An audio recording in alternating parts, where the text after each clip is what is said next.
भी mock test दो वो ऐसे दो कि फ़ाइनल एग्ज़ाम है, और फाइनल एग्ज़ाम ऐसे दो कि वो फाइनल मॉक टेस्ट है। मार्क्स इंप्रूव करने हैं, जिस तरह से इंप्रूव करते बने, जितने तरह के तुम जुगाड़ लगा सकते हो, जो कर सकते हो। मार्क्स इंप्रूव नहीं है, कुछ आता नहीं है, पढ़ा भी था तो कुछ याद नहीं आ रहा है, या फिर क्वेश्चंस नहीं हो रहा है। सो हाई एस्पिरेंट, तो लास्ट का 1 महीना बचा है, करीब 25 दिन बचे हैं, 20 दिन। सो तुम लोगों के मन में भी ऐसा डाउट आ रहा होगा कि यार कुछ पढ़ा नहीं है, कुछ आता नहीं है, पढ़ा भी था तो कुछ याद नहीं आ रहा है, या फिर क्वेश्चंस नहीं हो रहा है।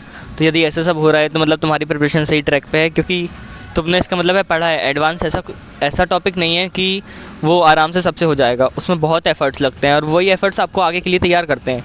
सो मैंने सोचा कि लास्ट का 1 मंथ है तो मैं भी अपनी जर्नी बताऊं कि कैसा क्या रहा था, कि उससे कुछ आपको इंस्पिरेशन मिले, या फिर आपको भी ऐसे ही कुछ फ़ील हो रहा हो तो आपको समझ में आए कि हाँ आपका भी आईआईटी में हो सकता है। सो कहानी स्टार्ट होती है कि हमारा मेंस सेकंड ख़त्म हुआ आई गेस 26 को, और मैंने उसके 2-3 दिन बाद से एडवांस की प्रिपरेशन कर लिया। तो मेरी ऐसी सिचुएशन थी कि मेरे को थ्योरी वाला पार्ट पूरा आता था, मैंने एडवांस लेवल के कुछ क्वेश्चंस किया था मेंस 1 और 2 के आसपास, बट मैं अपने आप में कॉन्फिडेंट फील नहीं कर रहा था, क्योंकि मेरे मार्क्स 30% करीब आ रहे थे एडवांस में। और मैं लिटरल बता रहा हूँ, यदि आपके भी एडवांस के कोई ढंग के टेस्ट में 30% करीब मार्क्स आ रहे हैं, या फिर इवन 25% भी आ रहे हैं, तो भी लास्ट का 1 मंथ में यदि आप सही से एफर्ट डालेंगे तो अंडर 5 की रैंक तो आ ही सकती है। मतलब 2-3 हज़ार, 1 हज़ार, अंडर 1000, ये सब तो अलग बात है। बट कोई बंदा है जिसकी कंडीशन भी बहुत ख़राब भी है, वो भी अंडर 10 के, अंडर 5 के ला सकता है, जिसमें आपको पुरानी आईआईटीज़ मिल जाएगी। सो मेरा केस था कि मुझको समझ में नहीं आ रहा था कि क्या करना है, तो मैंने टीचर से पूछ के डिसाइड किया कि लास्ट मंथ में मैं क्या करूं, और उन्होंने बोला कि टेस्ट दो। तो मैं हर अल्टरनेट डे टेस्ट दे रहा था, और प्लस जो मैं गलती मेंस में किया था कि एनालिसिस नहीं करता था वो मैं एडवांस में नहीं कर रहा था। मैं प्रॉपर एनालिसिस कर रहा था हर टॉपिक का, हर चैप्टर का, मतलब जो मैं टेस्ट में जिस टॉपिक या जिस चैप्टर की मैं गलती कर रहा था, यदि वो टॉपिक रीच का है, मतलब जैसे कई क्वेश्चन रहते थे परम्यूटेशन कॉम्बिनेशन के, तो उसमें मैं ऐसा एफर्ट डाल ही नहीं रहा था। यदि वो बिल्कुल out of the box thinking वाला है तो बस सॉल्यूशन देख के ख़त्म कर दे रहा था, या फिर रोटेशन का है बहुत कठिन सा बना दिए तो वो नहीं कर रहा था। प्लस टेस्ट में जो क्वेश्चंस इस टाइप के देते हैं कई कोचिंग वाले, जैसे ऑर्गेनिक में बहुत सारी नेम रिएक्शन जो सिलेबस में नहीं है, जिनसे एक आध बार कभी क्वेश्चन आ गया हो, और वो भर के मतलब एक आध बार गलती से क्वेश्चन आ गया हो जिन नेम रिएक्शन से, उनसे भी ज़बरदस्ती क्वेश्चन पूछते हैं टेस्ट वाले, या फिर ऐसे ही मतलब एक्स्ट्रा कोई टॉपिक से पूछते हैं कई कोचिंग वाले। तो उनको छोड़ के मैं बाकी जो नॉर्मल रूटीन क्वेश्चंस हैं, या फिर एडवांस जिस लेवल के पूछता है, जिस वैरायटी के पूछता है, उन सबको मैं प्रॉपर एनालिसिस कर रहा था। क्वेश्चन के proper analysis in the sense कि वो बना तो ठीक है, बनने में यदि मैंने प्रॉपर मेथड से किया है तो ठीक है, यदि बनने में मैंने जुगाड़ लगाया तो फिर कैसे करना चाहिए, इसलिए वो देख रहा था मैं। जो नहीं बना उसमें मैं ये चेक कर रहा था कि नहीं बनने का कारण क्या है स्पेसिफिकली, कि मतलब बहुत सारे कारण होते हैं कि जल्दीबाजी में गलत कर दिया, या फिर कॉन्सेप्ट उस टाइम क्लिक नहीं किया तो जल्दी में गलत कर दिया, तो मैं थोड़ा पेशेंस से काम करूँगा। और लास्ट का 1 मंथ बेसिकली यही रहता है कि तुम 1 महीने बाद कैसे परफॉर्म करोगे एडवांस में, उसके तुम पूरा प्रैक्टिस कर लो। कि जब तुम एक लाइन मैंने सुना था कहीं कि जितने भी मॉक टेस्ट दो वो ऐसे दो कि फ़ाइनल एग्ज़ाम है, और फाइनल एग्ज़ाम ऐसे दो कि वो फाइनल मॉक टेस्ट है। मतलब तुम एक बार यूज्ड टू हो जाओगे मॉक टेस्ट दे के एडवांस के लिए, और वही वहाँ पे ज़रूरत होती है। क्योंकि जैसे मैं तो पूरे टाइम ये सोचता था कि मेरा हार्ड पेपर ना आ जाए, 2020 या 2016 टाइप का कट ऑफ ना चला जाए, नहीं तो मैं क्या करूँगा, ये डर था मेरा। बट मैंने खुद को इतना प्रिपेयर कर लिया था लास्ट मोमेंट तक कि उससे गंदा कट ऑफ भी जैसे हमारा गया, या उस लेवल का कट ऑफ हमारा गया, तो भी मैं पेपर में ज़्यादा पैनिक नहीं किया। थोड़ा बहुत पैनिक किया तो उससे मेरी रैंक थोड़ी ख़राब हुई, बट ओवरऑल जो बात ध्यान रखने की है कि कई बच्चों ने बहुत ज़्यादा बिगाड़ लिए रैंक पैनिक करके। तो एडवांस के मॉक टेस्ट तुम देते रहो, यदि तुम्हारे 25-30% मार्क्स भी आ रहे हैं तो भी देते रहो। सेकंड पॉइंट में जो करता था रूटीन का वो बता रहा हूँ कि अब तुम प्रॉपर अपना शेड्यूल शिफ्ट कर लो जैसा भी है। मतलब मैंने तो मेंस के टाइम ही शिफ्ट कर लिया था कि सुबह 5-6 बजे उठ जाना, रात में 10-11-12 बजे सो जाना, इस टाइप से। दोपहर को वो 9 से 12, और फिर 12 से 9 से 12 और शायद तक 2 से 5 रहता है तुम्हारा टाइमिंग, जो भी हो उस टाइमिंग में आ जाना। प्लस बैठने का टाइम, जैसे मान लो 9 से 12 एग्ज़ाम है पहली शिफ्ट, तो मैं ट्राई करता था कि 8:30 पे ही मैं बैठ जाऊँ 12 बजे तक, क्योंकि वहाँ पे जाके तुमको थोड़ी देर पहले बैठना पड़ेगा। सेम खाना भी दोपहर में वैसे ही खाना है, जिस टाइम में तुम एग्ज़ाम के टाइम में खाओगे।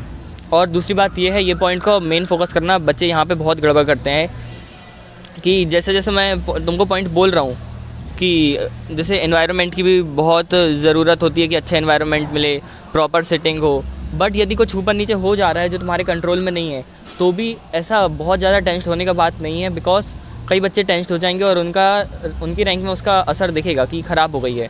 सो तुम लोग टेंशन नहीं होगे तो अपने आप तुम्हारी रैंक ठीक ठाक आ जाएगी। बाकी मैं क्या करता था कि मैं सुबह उठते से मतलब लास्ट का 1 मंथ है, अपने हेल्थ को बिल्कुल ध्यान रखना, तो मैं भी लास्ट के 1 मंथ में प्रॉपर सुबह मॉर्निंग वॉक करता था। तो उस टाइम मैं पूरी इनऑर्गेनिक की जो मैंने शॉर्ट नोट्स बनाया था वो मैं 1-2 दिन में ट्राई करूँगा कि पूरे शॉर्ट नोट में अपने अपलोड कर दूँ ऑर्गेनिक इनऑर्गेनिक के। तो उसको मैं डेली रिवाइज़ करते जा रहा था कि वो क्योंकि जैसे तुमको इनऑर्गेनिक बिल्कुल भी नहीं आती है तो भी तुम 1 महीने में बहुत इंप्रूव कर सकते हो। ये तुम मैथ्स में नहीं कर सकते हो या फिज़िक्स में, बट इनऑर्गेनिक ऑर्गेनिक ये बहुत जल्दी मार्क्स बढ़ा देती है। सेकेंडली जो बीच में जैसे मैं खाना खा रहा हूँ यदि, तो उस टाइम मैं ऐसा करता था, या तो पुराने पेपर का एनालिसिस करते जा रहा हूँ मैं खाना खाते खाते बीच में, और या फिर मैं उस टाइम फ़िज़िक्स गैलेक्सी की जो सर ने एडवांस इलस्ट्रेशन डाले हैं, मैंने कुछ चैप्टर सेलेक्ट कर लिया था जैसे जो मुझको लगता था कि हाँ इनसे थोड़े इजी क्वेश्चंस आते हैं, बस वैरायटी ज़्यादा रहती है, जैसे फ्लूइड मैकेनिक्स हो गया, सरफेस टेंशन हो गया, थर्मो वाला पूरा पार्ट हो गया, इलेक्ट्रो हो गया, इलेक्ट्रोडायनेमिक्स हो गया पूरा। तो मैंने उन चैप्टर्स के बैठे बैठे मैं क्वेश्चंस देखता रहता था कि मेरा एक तरह से जब मैं टेस्ट दे रहा हूँ तो मेरी थिंकिंग कैपेसिटी बढ़ रही है, एनालिसिस कर रहा हूँ तो मैं पॉइंट अपने पकड़ पा रहा हूँ कहाँ गलती कर रहा हूँ, और एडवांस इलस्ट्रेशन या फिर ऐसे एग्जांपल्स देख देख के मैं अपना क्वेश्चंस का एक्सपोजर बढ़ा रहा हूँ। क्योंकि ऐसा भी नहीं है कि सारे क्वेश्चंस वो हवा से बिल्कुल आसमान से उतर के आते हैं, वो रूटीन प्रॉब्लम्स में ही वो कुछ कुछ चेंज कर देते हैं जिससे बंदा क्वेश्चन नहीं कर पाता है। तो वैरायटी ऑफ क्वेश्चंस का एक्सपोजर ले लो, और पेपर देने में ये भी ध्यान रखना कि तुम अपना क्वेश्चन सिलेक्शन प्रोसीजर में बहुत ध्यान दो, वो तुम ही फिक्स कर सकते हो। लाइक सब बोलते थे कि फ़िक्स कर लो ये क्वेश्चन, इतने क्वेश्चन करने हैं, इतने नहीं करने हैं। मैंने वो इम्प्लीमेंट किया, उससे मेरे मार्क्स उतने अच्छे नहीं बढ़े, बट फिर मेरे को ये समझ में आया कि हाँ मुझको सब क्वेश्चन में थोड़ा सा टाइम देना है, भले ही 40-50 सेकेंड, और फिर मुझको पता चलेगा क्वेश्चन हो सकता है कि नहीं। तो मैं लगा रहा था क्योंकि एडवांस में टाइम का उतना इशू नहीं होता है, बट ऐसा भी नहीं है कि टाइम मैटर नहीं करता है, टाइम मैटर करता है। और मैं क्या कर रहा था, तो एनालिसिस करते करते मुझको समझ में जो जो पॉइंट आते जा रहा था और जो मेरी ग्रेप में था उसका मैं थ्योरी रिवाइज़ कर रहा था, क्वेश्चन से मैं थ्योरी रिवाइज़ कर रहा था। और एडवांस के प्रीवियस ईयर मैंने सारे लगा डाले थे, मतलब बहुत सालों के, 15 साल हो गए होंगे आई गेस। तो उससे मुझको ये भी समझ में आया कि एडवांस कैसे क्वेश्चन पूछता है, मुझसे कितना हो सकता है। और यदि तुम्हारा मॉक टेस्ट में ख़राब स्कोर आ रहा है तो ऐसा नहीं सोचना कि फ़ाइनल एग्ज़ाम बिगड़ जाएगा, और यदि तुम्हारा PYQ में बहुत अच्छा स्कोर भी आ रहा है तो ऐसा मत सोचना कि तुम्हारा बहुत अच्छा जाएगा एग्ज़ाम, क्योंकि वो सब शिफ्ट हो जाता है। बंदा जो मेहनत कर रहा है वही मेहनत लास्ट में रिज़ल्ट देती है अच्छी। और मैं क्या करता था, तो मैं रात में सोने से पहले दूसरे दिन का फिक्स कर लेता था कि मुझको कौन से क्वेश्चंस देखने हैं, कौन से टॉपिक करने हैं, कौन सा टेस्ट देना है। टेस्ट का प्रॉपर सिलेक्शन करना, ऐसे वैसे टेस्ट मत उठाना जो बहुत ज़्यादा हार्ड बनाते हैं, ऐसे टेस्ट मत उठाना जो बहुत ईजी बनाते हैं। नाउ मूविंग टू, ये था मेरे शुरू के 15 दिन का या 20 दिन का शेड्यूल। अब लास्ट के जो 10 दिन करीब बचे थे, तो 17th को हमारा मॉक टेस्ट हुआ, JEE एडवांस का, वेदांतु का, एकलव्य का रैंक प्रिडिक्शन टेस्ट। और उसका रिज़ल्ट 1-2 दिन बाद आया, जिसमें उनने बताया कि मेरी रैंक प्रिडिक्ट किए 17,500 करीब। वो टाइम पे मैं बहुत डिप्रेस हो गया था, लिटरल, मतलब ऐसे आंसू निकल आते हैं ना कि मैं इतने टाइम से मेहनत कर रहा हूँ, बंदे कुछ भी कर रहे हैं साथ के, कोई घूम रहा है, क्लबिंग कर रहा है, डांस कर रहा है, ना क्या क्या कर रहा है, और मैं पढ़े जा रहा हूँ, बट मेरा तब भी ऐसे स्कोर आ रहा है। सो बेसिकली अंदर से वो बोलते हैं ना कि मैं टूट चुका हूँ टाइप से। बट फिर मैंने टीचर से बात किया और उन्होंने बोले कि ऐसा तभी होगा जब तू ये 17,500 का असली रैंक मान लेगा कि यही तेरी आएगी। यदि तू अभी भी मेहनत जारी रखेगा और रिज़ल्ट को इग्नोर कर देगा तो तेरी अच्छी रैंक आ जाएगी। और बेसिकली तुम ऐसा ही ध्यान रखो, कुछ भी बिगड़ रहा है तो सोचो अपने जैसा सब बच्चों का, मैक्सिमम बच्चों का बिगड़ रहा होगा, और अच्छी रैंक वो बंदा लाएगा, अच्छा काम वो बंदा करेगा जो उस सब बिगड़ने के बाद भी उसको सुधारने में लगा है, रेदर देन उसकी चिंता कर रहा है। सो फिर मैंने लास्ट के टाइम में बस थ्योरी रिवाइज़ कर रहा था, क्योंकि मैंने जो भी इंपॉर्टेंट क्वेश्चंस थे प्रीवियस ईयर में, चाहे जो मैंने मॉड्यूल किया था उन सब में मैंने मार्क करके रखा था, और शॉर्ट नोट्स टाइप उनको लिख लिया था कि हाँ इस क्वेश्चन में ऐसे ऐसा पॉइंट से जाना है, मैंने ऐसी ऐसी गलती किया था। तो उनको मैं लास्ट के 1 वीक में वही रिवाइज़ कर रहा था, लास्ट वीक में ट्राई करना टेस्ट ना दो।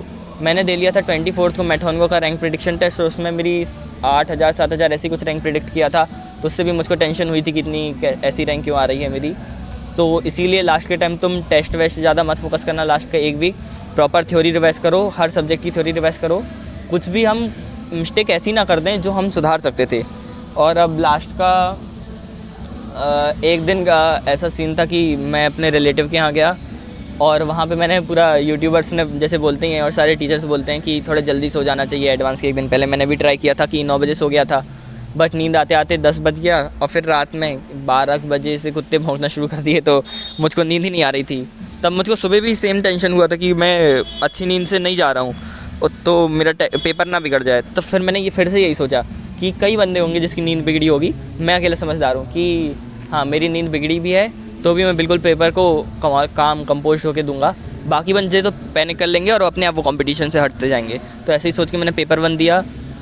वो नींद पूरी नहीं थी तो उसका तो असर दिखता ही, बट मैंने खुद को टेंशन में नहीं डाला, तो उसके कारण थोड़ा बहुत कंपनसेट हुआ। और थोड़े से न्यूमेरिकल गलत हुए कैलकुलेशन एरर के कारण।